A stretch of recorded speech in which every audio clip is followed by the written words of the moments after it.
What's going on, guys? Coach Gaglione here. It's another edition of the Powerlifting for the People podcast. I'm your host, Coach Gags, and we got Pat Davidson on the line. How you doing? I'm good, man. We were catching up a little bit before we started recording, and yeah, just thinking about, we do go way back, and we're living in different. It's a different world now than for Yeah, sure when we first met, for better or worse. absolutely. So I know, like when we, I guess we first got connected. I was kind of probably just kind of getting my feet wet. I was just kind of getting more involved with powerlifting, but I was still like kind of in between both worlds, and I'm not even sure how much you are aware of this or not. But basically, when I started kind of coaching people in 2006. It was mostly like wrestling and football, but Hmm. wrestling was my first love, and wrestling is kind of like how I got into training. And I felt like I was not good enough to compete at the collegiate level, so I kind of like most of us, washed up athletes, we kind of chose a strength sport to. That's kind of like it. Now I feel like it's funny because now you have athletes that are kind of choosing powerlifting much earlier, so it's really interesting. But that was kind of how I got into powerlifting, and then a couple of my kids from Long Island went to Springfield College, and I heard stories about this crazy professor jumping on tables and and stuff like that. So I don't know if there's anything from that time frame that kind of resonates with you or not. But I remember, um, I guess like shortly after, and like I said, we can kind of get into it or not. But I know that eventually you kind of exited like the I guess collegiate sector, the teaching profession, and you kind of I think moved to New York City at some point. Uh, Hmm. we kind of it was just really interesting.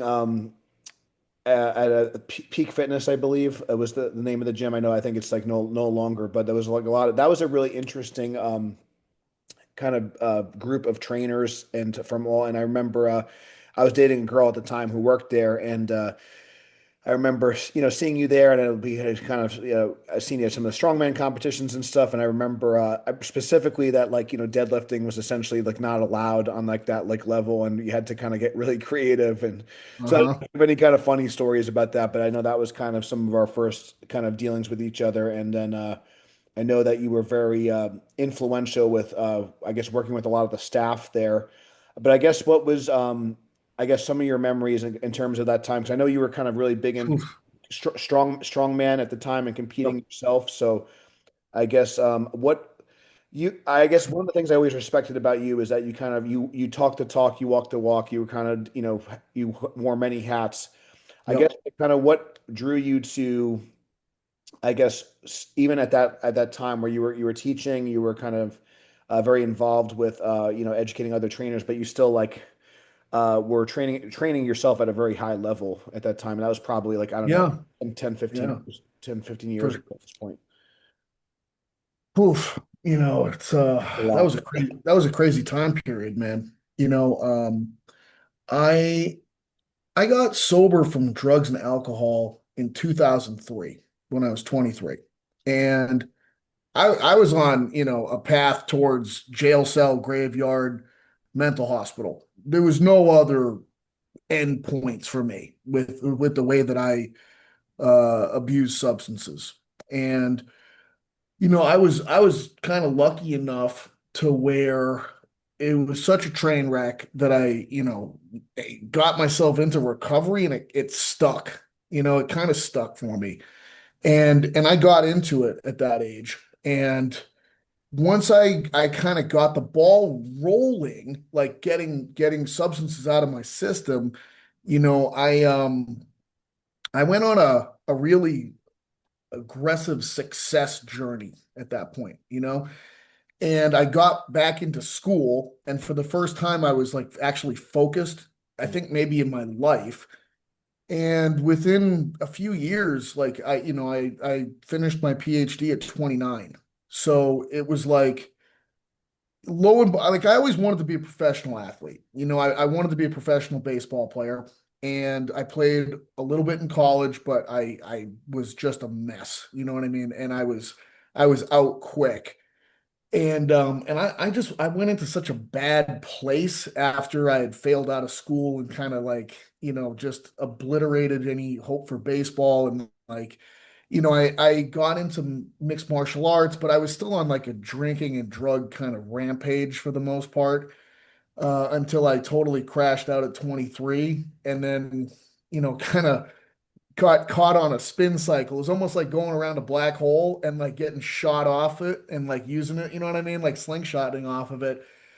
But I kept pushing the mixed martial arts, getting sober, and my coach helped me get back into school.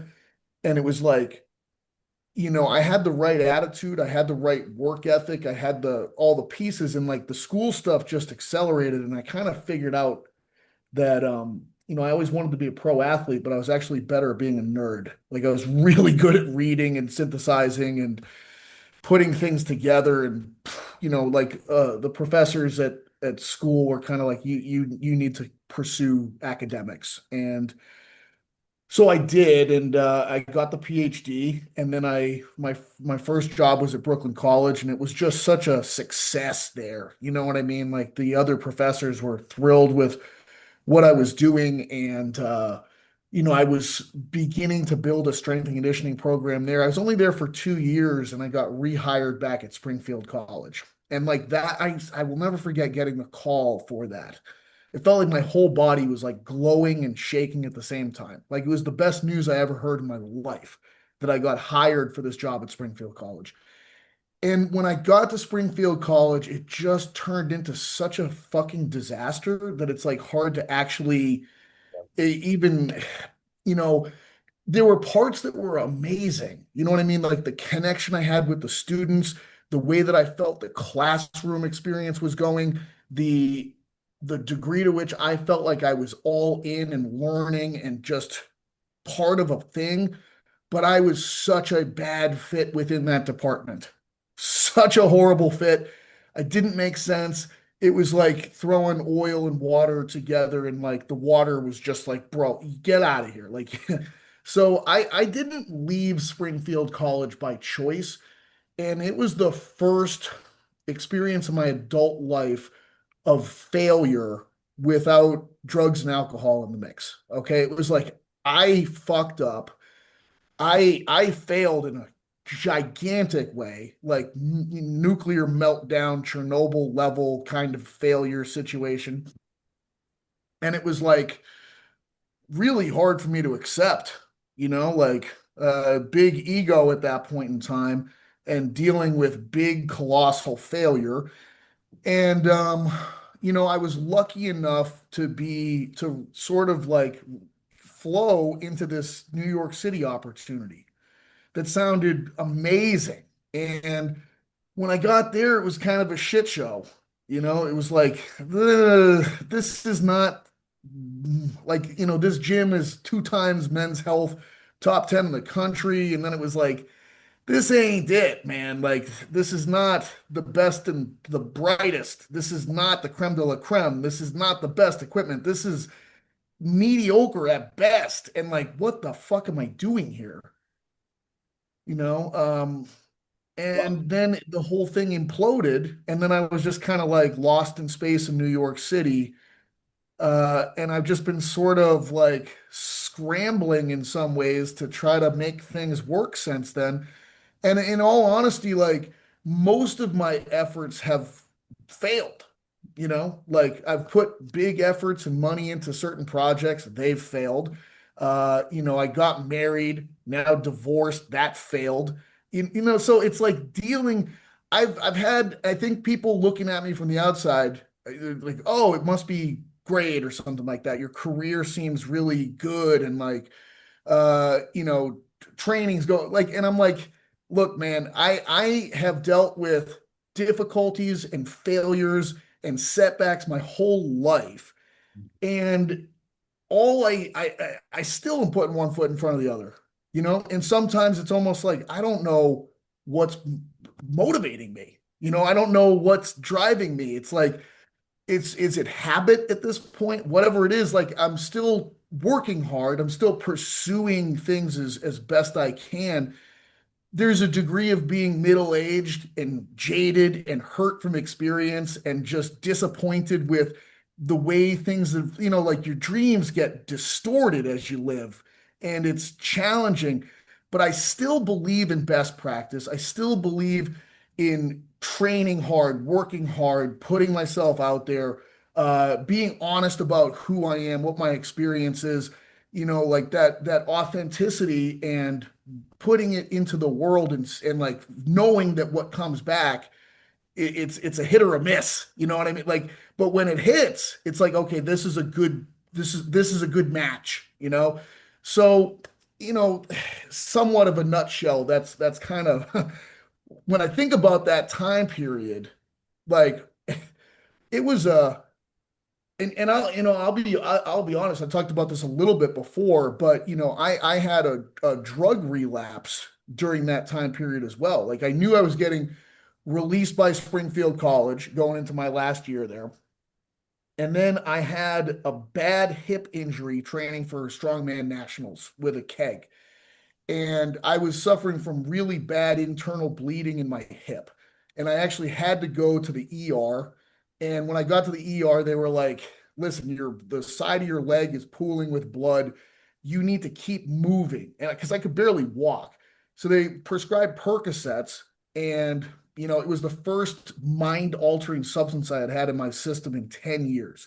And literally, as soon as the first one hit and it started doing what it does, I was off to the races, and I went from Percocets to marijuana, which I hadn't touched in 10 years, and it had morphed so much in those 10 years and the power of it. And whatever my brain had changed, like I was having a very strange effect on me. But I was completely manic for probably 6, 7 months going into that time period of, the whole college career ending, trying to move to New York City, figure out life and doing that whole thing and going through this drug relapse, which I managed to kind of cut once I really kind of moved to the city and got going. But it was a total shit show, dude. Complete and total shit show. Yeah, it's definitely like crazy to kind of see, but like I always, it's interesting. I kind of mentioned before the recording, like I'm kind of interviewing this powerlifting coach, Thomas Lilly, who's had a lot of he's had a success for a long time. It's just someone I happen to not speak to, which is like kind of rare in in the powerlifting world, at least for someone like myself that's just been I kind of joke that I got into powerlifting before it was cool, Hmm. as kind of I know you were also kind of especially in the kind of like the lightweight strongman scene now, like you see like there's so many more big shows and opportunities, for the women, for different 105 kilos and under, and all these different sorts of events for everyone. But yeah, like your name kind of always kind of ends up popping up in conversation, or like also I don't know. Again, I'm not sure how much you follow all different social medias and channels. I know you're a busy guy, but like even like concepts, like I think you were one of the first kind of strength coaches really to like teach a lot of concepts of like PRI, like actually and things of that nature. I know I've heard of maybe like Cressy and some others kind of mention them, but in terms of like this, I see all these other guys are kind of spouting stuff that you were, I don't know, talking about 10, A 15, long time ago. 10, Yeah. 15 years ago at this point, talking about a compression and expansion and, like talking about, the shape of your rib cage and stuff like that. And I think that, so I don't know, it's just really interesting to see. And then again, why I kind of, you ended up doing one of seminars at our gym in Farmingdale. And one of the reasons why I wanted to bring you on too is just, I always respected that, like you also kind of put yourself through the paces and you were like a high level athlete yourself. And those are the type of people I always like to rub elbows with. Like, we've had Yeah. people like, Chad Smith and stuff, so I think that it's rare to see someone that has like the academic background like you. And also, and again, I don't know, like if what some of your best finishes were, but I know that you were competing at a high, so I guess at what point would you say was your peak, I guess, for your own like I guess strongman, because I don't know if you had Yeah. any other but I know that was kind of something that you were like putting a lot of time and effort into. Hmm. You kind of talk about that. Well, I was obsessed with baseball. Like, you know what I mean? Like I really, like as a kid, like, if I wasn't practicing swinging or throwing, like, I was, it was always in my head. And, that's a big talent pool sport. And it's challenge, like, the number of guys that make it to the major leagues is like such a fraction compared to the start point. It's kind of crazy. But I was obsessed with athletics and trying to get faster and figure out how to throw a ball harder and increase bat speed. And baseball is a very mechanical sport. Like if you're not obsessed with the swing path and what you're doing with your foot and what you're doing with your bottom hand, like you're not, you have no chance. You're not going to even remotely hit a 90-mile-an-hour ball. You have no chance. So I took that obsession and I put it into whatever came next. And for me, it was mixed martial arts. And, even in that sport, I was much more physically suited for that as compared to baseball. Like there's one guy in the major leagues that's my height, Jose Altuve. That's it, period. But in grappling sports and combat sports, there's weight classes, and like everybody in the 154.5 group was like, either me or a string bean. So it was like, oh, okay, like there's other people that look like me that are playing this sport. And I got real good at that real fast. I finished third in the 2004 North American Grappling Championships. And that was within 5 years of doing the sport. So the acceleration towards being an elite level competitor was much faster there, and and then I did well in professional fighting debut, and like I knew I was right. I trained with a lot of guys that fought in the UFC, and I knew at my weight I could fight in the UFC, but I also knew that I wasn't going to make it, and I was also getting into academics. Long story short, but like I saw that like okay, there's a sport where I'm quickly becoming a high level competitor at a global level. Okay, like I possess that ability. And then, I didn't compete. Like I shifted in college when I was in grad school, my master's program. Our professor was an Olympic lifter, Ellen Robinson at Bridgewater State. And she formed an Olympic lifting team there. And I really wanted to do it because I was strong. I mean, I could squat a lot. I could clean a lot. I ended up sucking at Olympic lifts. I could not figure it out. I just could not get into that overhead position for the snatch or the jerk. And really, it wasn't until Bill Hartman kind of worked with me for 2 seconds where he noticed that I have a weird extra bone in my hand on both hands. And it actually completely blocks any level of wrist extension. Mm. And he's like, of course you can't go overhead or catch, a barbell in those positions. Like you literally have an extra bone that I've never seen before. But it was like, oh shit, like that actually finally makes sense because I tried everything I possibly could and literally nothing worked. And it was like, this is maddening. I'm so much stronger than all these people that I'm seeing outlift me in this damn sport. It's going to drive me nuts. But I put a lot of pursuit into trying to learn weightlifting. I was just, again, obsessed. I couldn't even sleep at night because I was trying to read everything from the Dynamic Alico website and every Russian, like those old Russian, you print them out. It was like Medvedev's like multi-year development of weightlifting, all the old Verkhoshansky, manuals, super training by Mel Siff, like all of those, like, I went through those Zatsiorsky, like I just could not stop thinking about this stuff and wanting to learn it and the mechanics of it, etc. Um, then I kind of got to Springfield College as a student. And I was obsessed again with continuing to try to train and push these lifts and numbers. And I just got more into like the strength and conditioning kind of training. So it was, I'd still doing a lot of like I could snatch, like that was the one movement that I could do because I could go really wide and kind of catch it in a weird spot in my hand. But squat, snatch, sprint, change direction, jump. Like I was doing all that kind of training, and really pushing numbers as much as I could, and just eating my face off in the dining hall. So I wasn't competing in any sport, but I was obsessively pushing numbers as far as I could go in what I considered to be like probably what you would call like power building before that was a thing.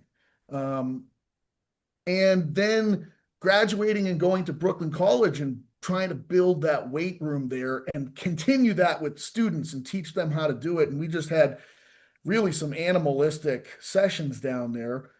Then when I went back to Springfield, there were all the kids that competed in strongman as students, and they just suckered me into. And that's like they could see it. They're like, dude, you're gonna like this stuff, so try it. And I was like, I know I'm gonna like it. That's the problem. I got a job here.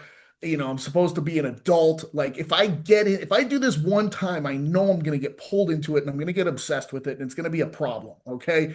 And that's exactly what happened. I got into it one time, and then they were like, hey, there's this contest coming up in December, and here's the weight classes. And I was like, oh God, like I could probably diet down to this 175 level. I've dieted a million times for combat sports. I'm looking at these numbers. I'm going to obliterate those numbers.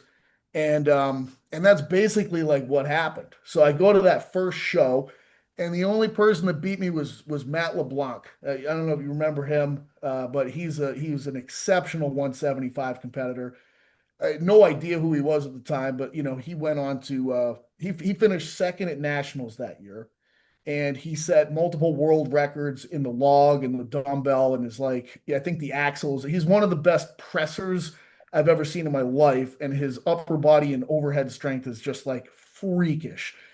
So that's the only guy I ever lost to in the Northeast, and I never beat him. It drove me crazy. I remember we had those, what were those Europa contests or whatever it was, and there was one I was like, I'm gonna beat this dude in this one, and I lost to him by like a half a point in the final. Like it drove me crazy.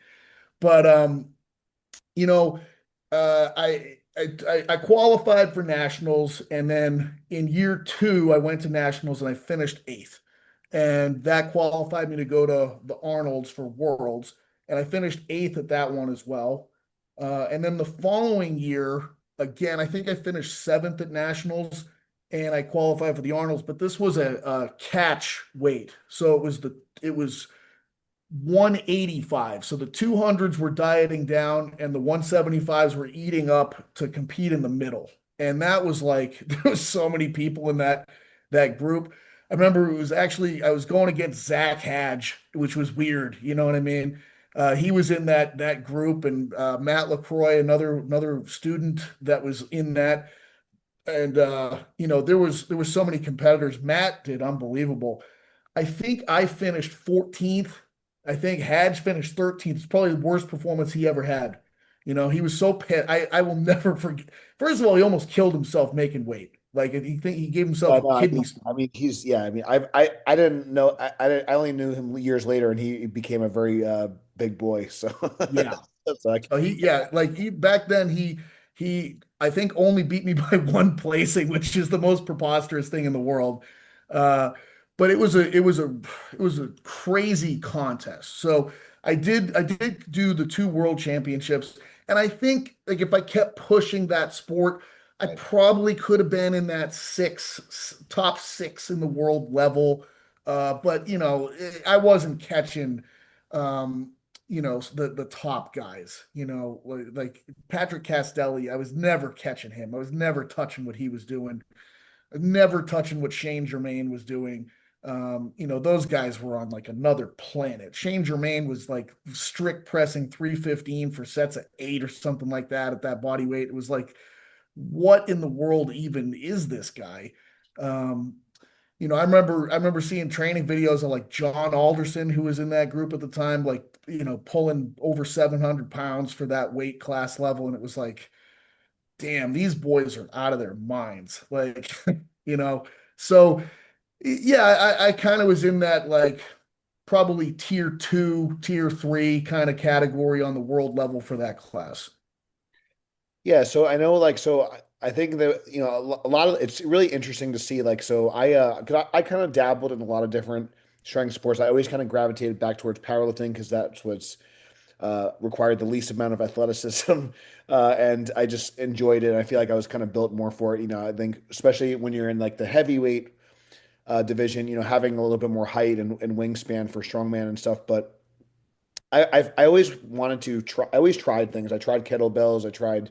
You kind of mentioned weightlifting. I never competed in weightlifting, but I even competed in a kettlebell sport competition. Um, and there was a couple of meets I did at the Lightning Fitness gym, and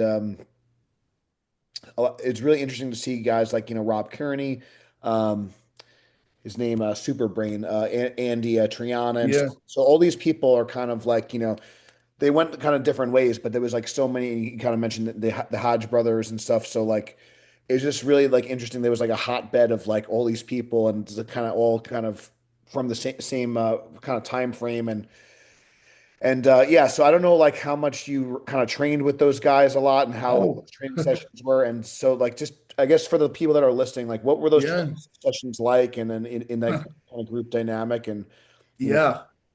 Well, for we had year one of me being I was at Springfield College for 3 years. And year one was Kearney and the Hadges basically pulling me into strongman in the fall. And then Kearney asked me to coach the team. And I said, yeah, let's do it. So I started coaching them in the spring semester. We had a weight room time that was in the PM. I think we started training around maybe 6:30 or 7 o'clock at night was our time slot. Um, and we were the last time slot of the day for the varsity weight room. So, we could go as long as we wanted, which was beautiful. But of course, I was also their professor. So a lot of times it would be like the next morning they'd have me at 8 a.m. for stats or something like that. But we by year two, so year two rolls around, and we're a known thing at this point in time. Like we got some big boys and we got some strong motherfuckers, and they know that like we get after it down there because like the way that I programmed was not soft. Like it was okay. Like I basically tried to take Charlie Francis's vertical integration for sprinters and turn it into a model for strongman, and also have a idea about getting these guys to be better movers. And at that time, I was heavily influenced by like the Gray Cook thought process and the functional movement screen. So trying to get these guys to work on their hips and their shoulder mobility and their core stability and things like that. But at the same time, like we are going to run and jump and we will Olympic lift and we're squatting and we are pressing and we are doing single leg training and we are going to hammer. Like we are not here to be, we are athletes. Like I wanted them to be athletes first and lifters second. That was very important to me.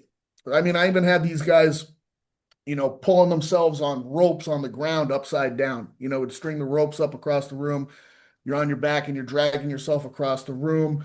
Various things like that I had taken from, mixed martial arts training and other things like, so, by year two, we kind of, we have a whole giant group of kids that want to try out for the team. Okay, there's like 40 something kids on day one, most of them freshmen. Like Triana was in that freshman group, and there was a ton of them. And it was almost like, oh shit, like this needs to be organized and this needs to be, established. So it was, very much like I had to like create real strong program design. And again, like it was like, all right, boys, like if you think that you're just coming in here and we're doing sets of curls and like, some skull crushers and looking good on the no, like we are going to run, we are going to be doing, you know, flexibility work. We're gonna jump like it was, and we're gonna condition. And we are like this is a well-rounded athletic development program that has a angle towards real strength development. but it's not going to just simply be coming in and doing 3 sets of 10, calling it a night. And I think it was a shock to the system for a lot of these kids. Um, but that was kind of the thought process with the training that I kind of put together without getting into all of the details and specifics. Oh, no. So the couple of things I want to highlight, and there's two things I want to highlight, and if you want to kind of chime in or plus any of that. So I don't know if you remember. I remember when we were talking before we set a date for this. One of the quotes that always kind of stuck with me. So you're teaching a kind of a seminar. PRI is kind of like a kind of more intellectual strength coach type concept and all this stuff. But during that seminar, one of the things that you mentioned was you get a bunch of monsters in the room, you're gonna create some bigger monsters or something to that effect or whatever. Where Yep. kind of who you also are surrounding yourself with. You could have like this perfect program on paper, and you can kind of like know all the. And I think this is very fitting in this like kind of science-based, evidence-based era where people are doing like all these crazy exercises. And I know there's a couple even before then. I know there's some Instagram videos where you're putting a clown outfit on and you're kind of joking about some of this stuff. But I think also who you're around is a huge part. And it seems like you had all these very like highly motivated people training together, and that's something I think it often gets overlooked. And the Yep. other thing, this is something I've kind of noticed as I'm going to be entering my 20th year competing. I'm still hitting some all-time PRs here and there, so I'll give myself like a pat on the back here and there. Sometimes I got to get creative. Sometimes I got to go down a weight class or do by four. But I'm still making some progress, which is great, and I'm having fun with it. So, and I think that being a strength athlete first is something even as a powerlifter, because powerlifting is like it's probably the most one-dimensional like strength sport where you really just need absolute strength, but there is a place for aerobic conditioning. There is a place for obviously like all the kids these days, they kind of don't do any accessory work. Or like, well, if you build more Mhm. muscle, then maybe there's more potential for, and all these different things. So some of this stuff may seem obvious to like a strength coach, but having that like kind of foundation of like general fitness. And I think that if a lot of people had that like I had a strength and conditioning background, I know you did too. And I think that also kind of gives me a unique lens where I kind of started with wrestling and football. So the way I might coach a powerlifter may seem, not quite I guess, as popular as some of the methods that are just more like squat, bench, deadlift. And then Right. I don't know if you are kind of following some of these programs, but some of it's like super like high frequency, and it's just like only straight bar only, not too much kind of general training, and then there's a time for specificity, of course. So I don't know if any of that like kind of if that's something you've kind of seen in other areas, not just powerlifting, or kind of what's your kind of take on, on one hand, you have the powerlifters that are like only doing specific training, and then you have this like Mhm. very weird, in my opinion, the kind of bodybuilding type fitness information where it's like if the barbell is poison, it's not optimal, and we kind Yep. of so that's kind of it's really interesting to kind of see the dynamic where I'm kind of following all this stuff. So I'm just kind of curious. Maybe I know there's like a lot to unpack there, but Sure. what Yeah. your thoughts are, and as far as like what you've kind of seen in terms of the culture of strength sports and just Well, fitness information like online. you mentioned that, that alluding to whatever it was I said, like, you put the monster, I don't care about the program as much. The environment is so key. Training, Like, yeah, yeah. like I've never seen better progress happen than when you bring all the lunatics together and they're running the asylum, So as long as the program's remotely good enough, you put the horses in there and you make them run against each other, and they're going to get way faster. Okay, protect them from themselves. I remember, you got to understand, like, that team at Springfield College was special, man. Like, every that lunchroom there. Okay, the football team ate with the football team and their coaches sat with them. Volleyball teams ate with the volleyball team with their coaches. Swim team, soccer team, baseball team. They were tables for teams. That's how that school works. It's a jock school. Okay. We had our table and we were about as big as the goddamn football team. Okay. And like you knew who we were. And I'm their coach and I sit with them. That's how that worked. And it was like, I did everything with them. I wasn't just their coach. I was training with them. I'd train as hard as any of them. I'm competing with them. We're all traveling to the same shows. I'm making weight. I'm going through the grind. I am writing your programs. I am coaching you. I'm teaching you in the classroom. Like you get a lot of me. Okay. You have me 3 classes a day, most likely in that system. Then you're eating lunch with me. Then you're training with me at night in our weight room time. Then we're going to Lightning Fitness on Saturdays and we're doing our events. And then yeah, we're getting ready for this show on this date, and your ass better be making weight.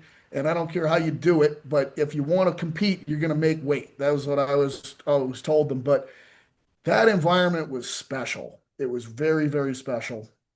And there was a lot of love on that team. I really feel that. Like there was a lot of good energy. And of course, we fought too. You know what I mean? There was some friction inside there. And I'm a hard ass and I'm going to give people a hard time and that whole thing. But that was, man, I think back and that was one of the happiest times of my entire life. It was just an incredible vibe that we had with that. And we got a lot of kids really, really strong. And so, I think about nowadays and everything just feels so like distant and removed. It's almost like people are living inside, I don't know, hospital rooms. It just feels sanitized.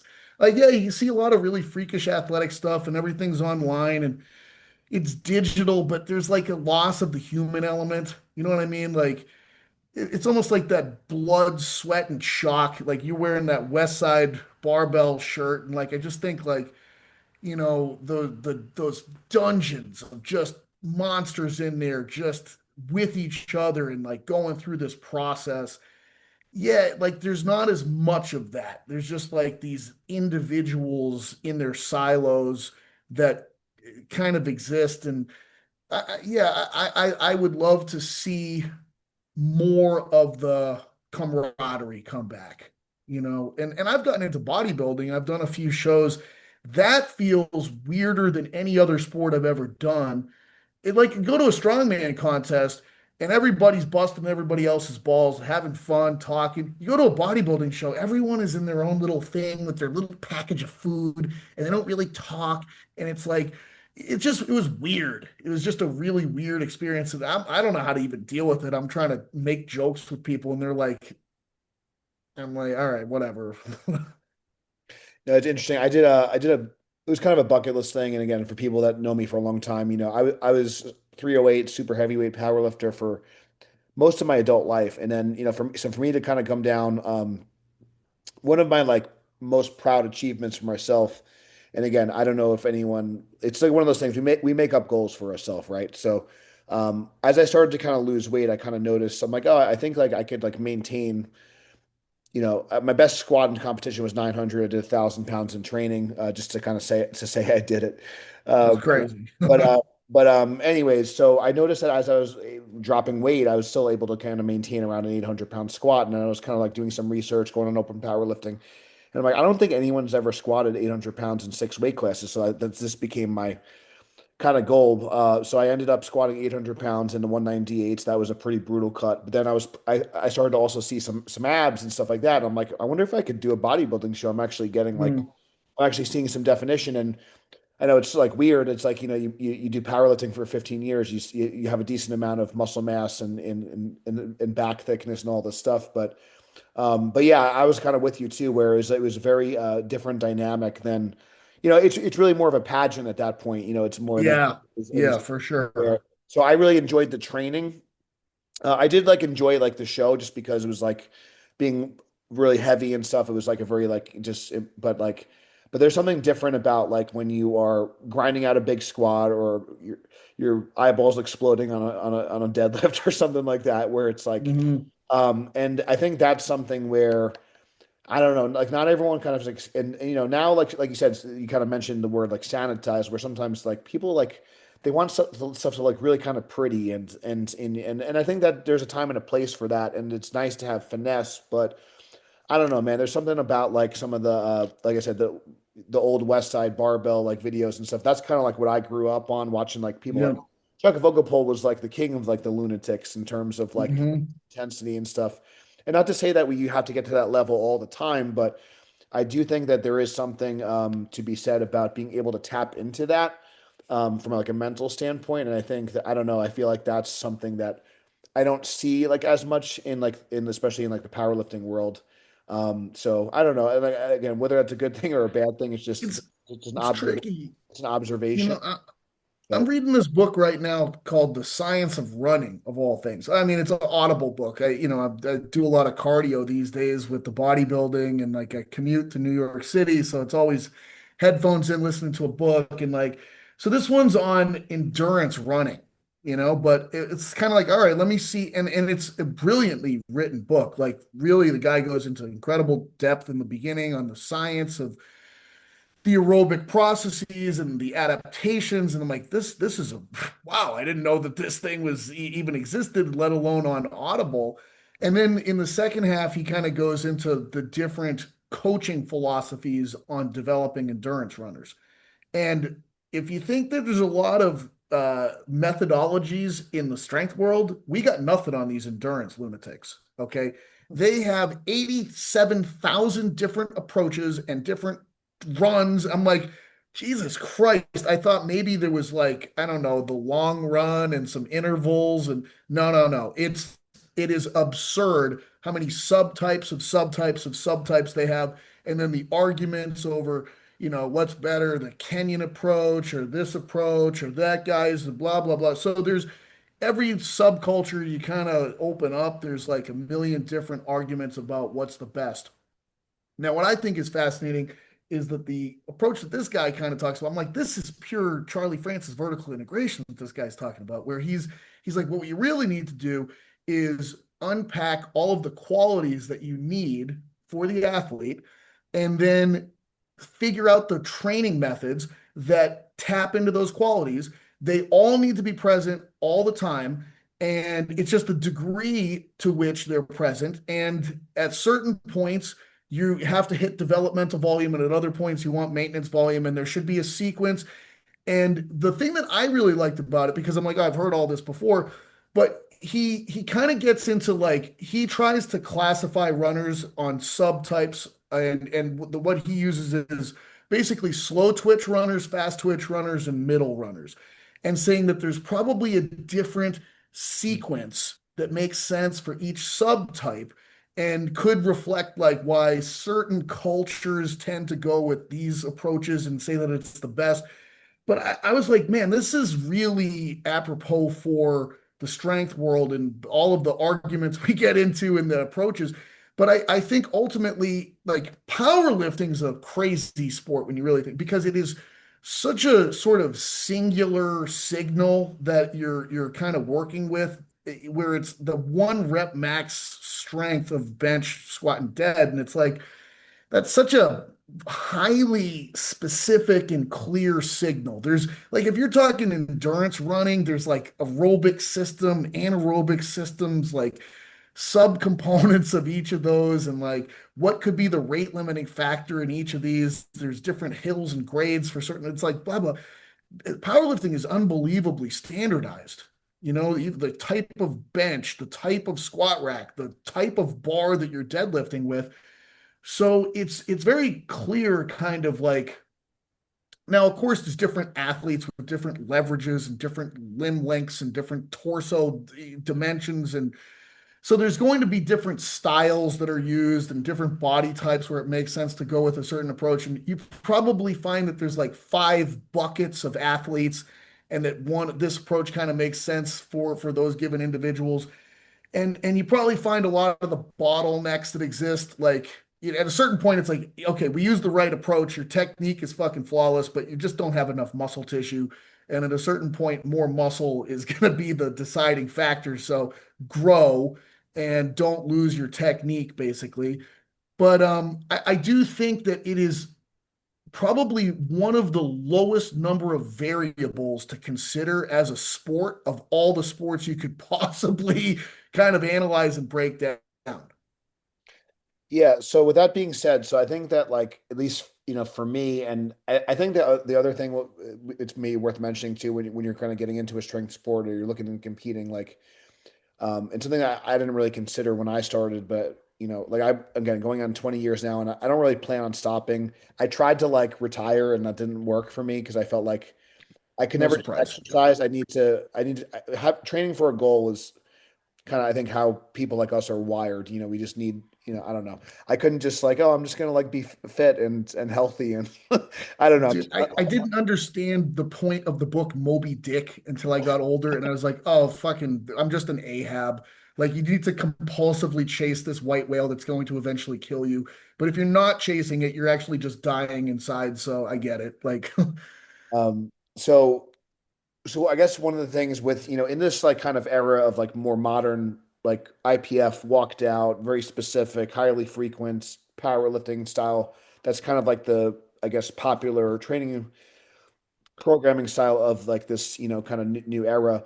Um, what are some things that you think that maybe powerlifters, like, lifters themselves or coaches are maybe kind of missing in terms of making them a little bit more of a well-rounded athlete? Because like you did mention, it's like yeah. really kind of chasing one quality, but obviously when you start to chase one quality for too long, the wheels start to Hmm. fall off, things happen, like you kind of mentioned, like at some point maybe like you got to go up a weight class at some point, um maybe we need to like actually Yeah. add some cardio fitness into like a routine after at certain points. So like what are some things that we feel like maybe some of the, I guess, the modern powerlifters are maybe missing the mark, and they can kind of add some things to the routine, or maybe just at least some things, some qualities they should consider in the off season, Hmm. or like when they don't have a meet like until much further out. I think I don't care what sport it is, it's always athlete first, sport specific second, and because I guarantee you, if we just pulled a bunch of linemen out of the NFL and then just started training them for powerlifting,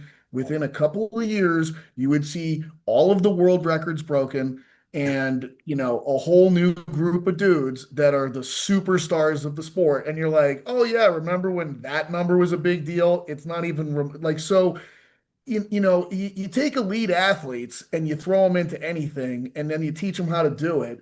And before you know it, it's like, so I was actually just having this conversation with a client of mine in the city where he was talking about his 5-year-old kid and like, how all the other kids are playing soccer and specializing. I was like, dude, do not get caught in that trap. All right. Like, I was like trying to explain to him how Michael Vick got drafted in Major League Baseball without playing baseball because a bunch of teams looked at him and were like, well, this dude's like 6'2" and runs a 4.3 and can throw a football 75 yards. And I'm pretty sure we can teach him how to swing a bat and throw a ball. And like, he'll chase down every fly ball that you could ever imagine. Like, and I was watching on Amazon like the first few minutes of it earlier today. Cocaine Cowboy. It's a guy at USC who was on the volleyball team, and then the volleyball coach was going to cut him, and he said like, listen, like you need to get your arm needs to get stronger. You need to improve your vertical jump. So the guy's just like, I think I'll just take steroids to accomplish that. But like he goes down to Mexico, he gets a bunch of gas, and then he's like a quick responder.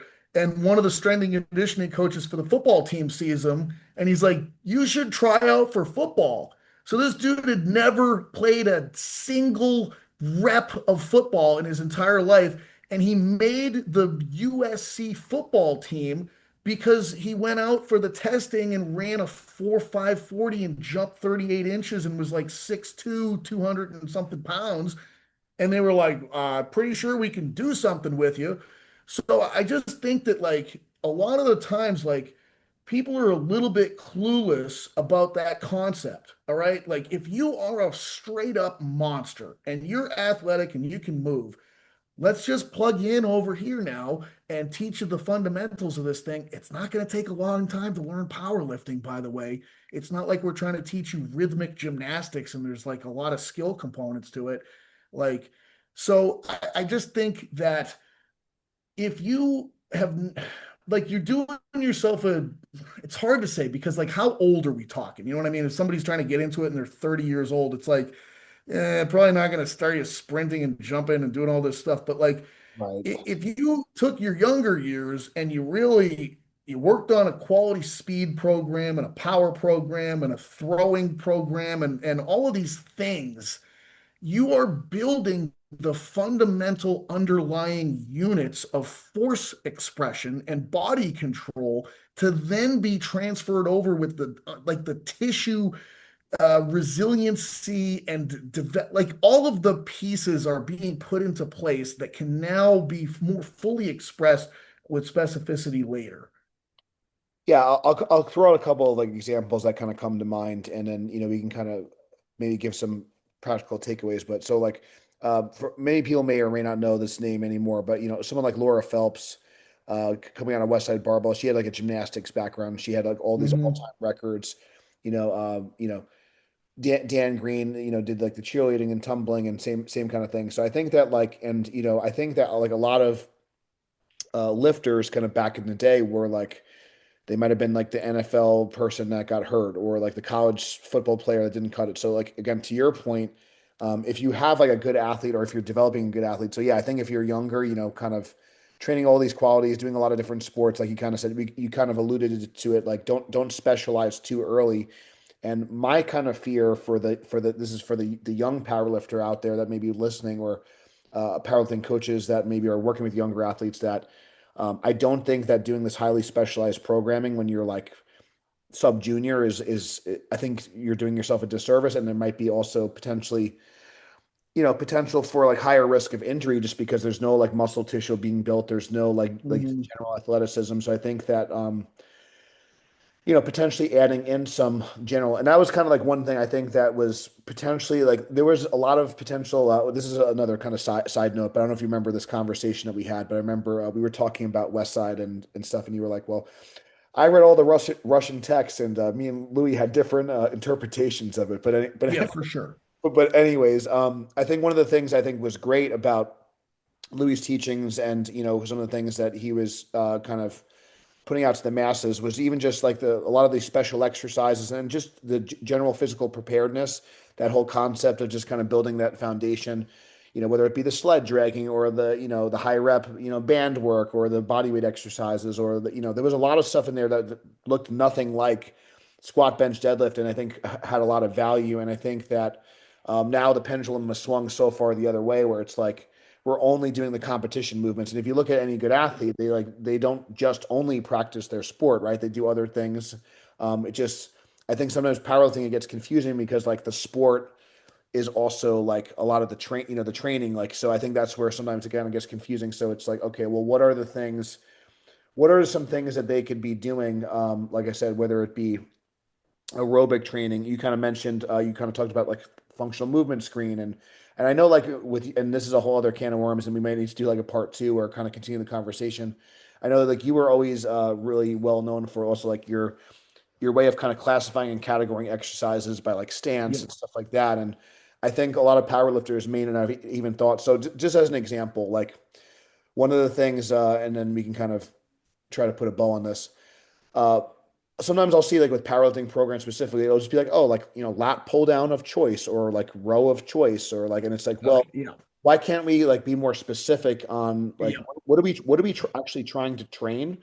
And then what's the purpose? So just as an example, and you can kind of agree or Yeah. disagree. Or so like when it comes to like lat training, for example, one of the things that I like to do is work different rows and different pull downs in positions where the athlete might be to like help also not only build muscle mass, but maybe also potentially teach the athlete to contract the lat in a position where it's going to be helpful. So, for example, if I'm trying to get them to activate their lats in like a squat, I may have them do some sort of more kind of frontal plane type pull down Hmm. action, and for as an example. And then if I'm trying to have them you know, learn how to retract their scapula to hold like a bench press position, for example, I may be, doing some sort of more like kind of wide, like elbows out row with like a pronated grip, for example. Or if I'm trying to teach someone to, depress their shoulder blades in the deadlifts, maybe they're doing some sort of like lat pullover type,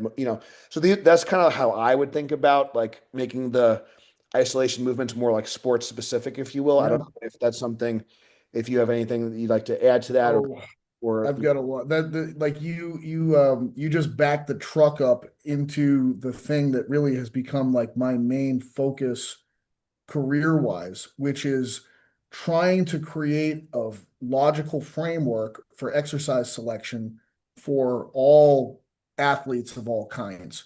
And I guess that what I realized after all of these years of exploring and trying to figure things out, and I'm just so big, you pointed out on, I'm like the category king. Like if I just have a box for everything. And I kind of I realized that ultimately every exercise selection that I think everyone makes is a lot more arbitrary than what people would care to believe. And so I realized like, holy shit, like every explanation I've heard, if I unpack it, it kind of unravels fairly quickly. And the famous one I always quote is actually Mike Boyle talking about the knee dominant exercise that they choose. And I don't mean to insult him with this. Sure. It's more that, Boyle to me was the categorical guy and and had a reason for everything that he did. And when he talked about, hey, the first knee dominant exercise that the athletes do at our facility is the rear foot elevated split squat with dumbbells. And the reason that we picked that is because 80% of the athletes that come in here on day one can do it properly. And I remember hearing that and be like, that makes perfect sense. And it probably took me a few years of thinking about that to where I said, wait a second, who's counting the athletes to determine whether or not 80% of them are doing it right? And who's making the decision on whether it's right or it's wrong? And then I started like it actually led to this like weird like domino thing or something, where I was like in the usual suspects where the mug drops and he sees all the shit on the board and he's like, oh God. And so it was like, oh no, like everyone has no like real foundational concept for why the picking what they're picking. So, I created this model that's based on the word. I use ground as the word. So, ground I define as it's the material that you interact with. Okay, like what do you touch? What do you push? What's pushing on you? What are you pushing on? And so I try to divide it into two areas. There's the external support that you're interacting with, and then there's the touch factor of the neurological feedback that goes along with that. And then so I try to put sports on a ground continuum. And on the extreme end of high ground sports, powerlifting is actually number one for me. And then the other ones that are super high are like interior line play in football, and then like super heavyweight wrestling, because it's very different than lightweight wrestling. And then on the extreme other end of the lowest ground sports, like Olympic diving, like platform and springboard, and then like figure skating and skateboarding, half pipe. Those are the super low ground ones. And then comparing the extremes to each other is very telling. So, what makes you great at high ground sports is your ability to prevent external forces from tumbling you and turning you. And what makes you great at the low ground sports is your ability to tumble and turn through space. I mean, that's literally what those sports are. You jump into the air and you're interacting with nothing. And it's based on how many times can you tumble or turn and then like land basically, or if it's water, just enter the water. But like figure skating, whoever wins the gold medal is the person that turns more in the air and then lands. Same with skateboarding. These are all turn and tumble sports. And the other ones, like if you're playing line in football and you get turned, either the quarterback is now massacred or, so there's a big problem.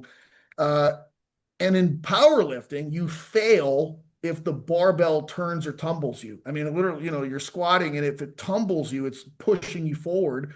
So it's your ability to not get tumbled and not get turned, and how much force can not turn you or tumble you is ultimately your success. And then everything is somewhere in between, and there's different moments of expression where you're moving on this continuum. But then I made the same concept, but for exercise selection. So your highest ground exercises, like for every motor pattern. So like squat, for instance, the highest ground squat exercises would be hack, pendulum, leg press, all those. And then your lowest ground ones would be like a frontal plane free weight squat in a lateral stance, with a weight shift and a hip shift and all this stuff. And like you're interacting with like nothing. And so it's kind of like, well, what do you need? And also like what do these activities create an adaptation in? Because in my mind, like all training, the purpose of training is to create a specific adaptation. So the higher the ground, the more that exercise provides a stimulus that will give you the typical neuromuscular adaptations that you learn about in textbooks. So hypertrophy and neurological recruitment and rate coding and synchronization. So if you really want to maximize quadricep growth and neurological recruitment stuff, you couldn't possibly beat like a good leg press. It's just impossible. Like it's the stimulus is all going directly there. You're completely locked in. It will even beat like a barbell free weight squat, which is like, I basically have like checkpoints of like this is the highest ground squat, and then this is a high ground, and this is a moderate ground, and this is so I try to have different shoots and then different exercise examples in each of those shoots. So what I try to provide is basically classifying sports and types of athletes for where they sit on the ground continuum, and then what exercises for different motor patterns sit where on the ground continuum. And then the idea would be most likely the majority of your volume should correspond with ground, and then some percentage of ground that's not where your sport is should also be included. I just don't know what those percentages would be, but I think that's the only logical explanation for why you would pick. And also, like the other piece of this is from a motor learning standpoint, to learn a motor pattern, you got to start people with the highest ground version. It just reduces the likelihood that they're going to screw it up and that they'll hit the target tissues for it. So it's this process of knowing where the key exercises are for your ground level and getting you there by stripping away ground from higher ground exercises until you can competently perform the ones that are closest to your needs analysis. No, I think that's great. And I think also like, kind of circling back to, just the original question about like, what are some things that, powerlifters can add in, or thinking about exercise selection, thinking about all these things. So I think that like there was a period of time where, um, in our kind of field where like, machines were like really poo-pooed, right? It's like, oh, Right, yeah. And I think for that sure. when it's like, well, then it's like, what's the goal, right? So if your goal is to build the most amount of muscle for a period of time, well, it may behoove us to, like you said, just use higher ground extra, and I like that concept. And but I think a lot of hypertrophy coaches will, use the word stability, but I think ground could be a better concept. But the idea is that you basically, um, you just need to push, and then Yeah, you just kind of recruit, and then you don't have to worry about, like I said, the motor control and all these things. And I think that sometimes even powerlifters now will, well, I'll just do like another barbell version, but it's like, well, if I want to grow this tissue, if this is the limiting factor in my squat, like for example, if so, you see a lot of times with especially like low bar squatter, right? If maybe they're not getting enough stimulus to their quad, so it's like, well, yeah, well, you go on a hack squat, go on a pendulum, and it's like, you're kind of like you're going to be forced to, that's going to be the limiting factor, right? So that's just like kind of one example, or even something like a bench press, if maybe you're like really dominant with pushing with your maybe your delts and triceps, and you really kind of can't get your chest to grow, well, why don't we go onto this machine and just push? So I think it's that's where just it's something yeah, where it's just probabilities. I think Like what's the probability you're going to hit the target you're trying to hit? That's really it. that's awesome. Well, I do want to be mindful of time, and I do appreciate it. And like I said, I'd love to catch up with you more at some point. And hopefully, we'll run into each other in person at some point again. It's been great kind of catching up with you. where can people find more about you if they want to learn more about your system? And just I don't Yeah. know, are you doing any like seminars anymore or any speaking engagements? Absolutely. Yeah. I mean, I still primarily want to do seminars as what I do for a living, and like right now I've got the ones I've got booked. I'm kind of booking something like I work with some military groups, Yes. uh, so that's not as easy to just like talk about, but like um, I'm trying to do some hybrid stuff with Derek Hansen where we're gonna Okay. do some stuff with how do you combine quality running and speed development with getting more jacked and stronger. A lot more people kind of getting into that realm of thought process and wanting to train that way. And then, speaking of Thomas Lilly, like I'm going to be going to Australia in September. The Husla gym is going to be hosting me there for the resistance pattern seminar that I teach. But I'm always looking to be able to do more seminars, and I've got three that I teach. I've got resistance patterns, athletic patterns, and control patterns, and they all focus on something different. So resistance patterns obviously is lifting weights, and athletic patterns is running, jumping, throwing, and cutting. And then control patterns is basically measuring people on a table, seeing what you're dealing with from a range of motion and skeletal structure situation. And then how do I give someone range if they need it? And how do I give someone better motor control if they need it? And how do I do it in the most logical fashion that doesn't mess up? Um, and the easiest way too, because I feel like people just try to do the most complicated shit imaginable and get really bad results. And like it's crazy. And like I think that what I do is I have this big model that you need to understand on the front end. But if you can actually understand it, you get to these exercise selections on the back end, and it's like the most simplistic thing imaginable, but it's done perfectly. You know what I mean? It's almost like pizza can get really complicated, but if it's a perfect pizza, it's like simple typically. And you're like, oh, this is just better. I'll just kind of one more little thing, and then we'll close out because it's but so I don't know if you ever read a lot of stuff with from like James the thinker Smith Yes, yeah, stuff. So I feel like he's a perfect example. If you like read his stuff or talked with him, you're like, man, this is like so out there, or this is so. And then you see his program, and it's like, oh, this seems like pretty like reasonable, and like I can like get, you know what I mean. So that I thought that was one example yeah, where it's like once you kind of understand the principle, and then you can kind of like you don't necessarily the program itself may look pretty vanilla, but it's like understanding like the application of all the kind of stuff. And I think that's kind of where like even when you hear some of your concepts, it's like okay, it's just this is the framework, and then you're kind of teaching yourself to yeah, think, and then because I think a lot of people get like we were talking about a little bit like people are getting like really cute with like all these weird things, and there may be a time and a place for that. Maybe there's a reason for it, but a lot of times like if you just understand what's the goal and have a reason. I think to your point, one of the things I think I want to kind of bring back home for the listeners is if you are a coach or if you are an athlete, like what's the purpose of this exercise and what's the purpose of this protocol? And then if you can't really answer those questions, and maybe you need to toss it out, or maybe you need to kind of investigate a little bit further. Because I think sometimes, if you start to eliminate that fluff, and then you can really just kind of concentrate on just getting after it with your training partners or whatever, that's really where the magic happens. Kind of then you can start to dude, focus on the training environment, putting the effort in. And then, like I said, going back to the bodybuilding stuff, it's like if you have the right exercise selection and you're putting the effort into it, like then the stimulus will happen and the adaptation will happen.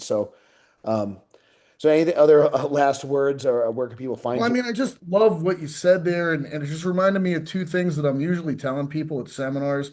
One of them is a Bill Hartman quote that I rip off all the time, but I always make sure that people know it's from Bill Hartman, which is, I'm probably not going to change what you do after you go through learning what I'm going to teach you, but I'm going to change how you do it and why you do it a certain way.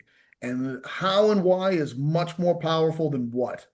And the other one is I'm always telling people, look, I've probably screwed up more things than you have in life. if not, because I do know some people that have screwed up more than me, and they're impressive. But one of the things I have figured out is that you got to have a to-do list. That's great. But if you don't have a to not do list, I worry about you. And I violate my to not do list all the time. But when I stick to not doing the things that are in my to not do list, my life is a lot better. And it usually just means I do less. Okay. Less is great. Like, if you want to have a beautiful garden, you could probably plant 8 million different trees, or you could have something super simple and you pull all the shitty weeds out and you make it clean. And to me, that is almost always the better approach. Like, I don't need a lot of fuss and I don't need a lot of stuff. I just need clean lines. And if I can operate inside of those things, it's going to be something special, Like every good sushi restaurant or Italian restaurant, there's not 8 million recipes. It's like 5 things on the menu, okay? It's better than anything you'll ever get anywhere else, though. And everybody that's kind of so-so and wishy-washy, they've got a menu that's like a diner, and it's like there's 8,000 pages of like crap, like TV. There's 8,000 channels of shit and nothing good on. So, yeah, I think it was Mark Vergestein. I think simple things done savagely well. That always stuck with me, and I think that's a great way to, you know, man, that simplicity is a motherfucker, though.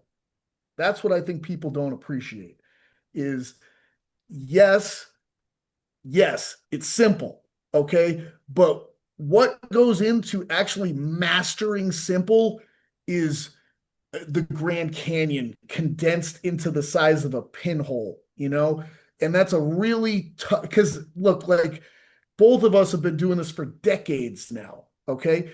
And you get to this place where you're like, yes, it's these things, this tiny menu, but God damn it, there's a lot that goes into this tiny menu, and every detail of it needs to be considered. There's like 8 things to consider about every single one of these things, and you're missing all of them.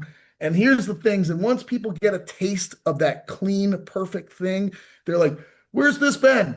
Okay, like it's like, well, it's been here.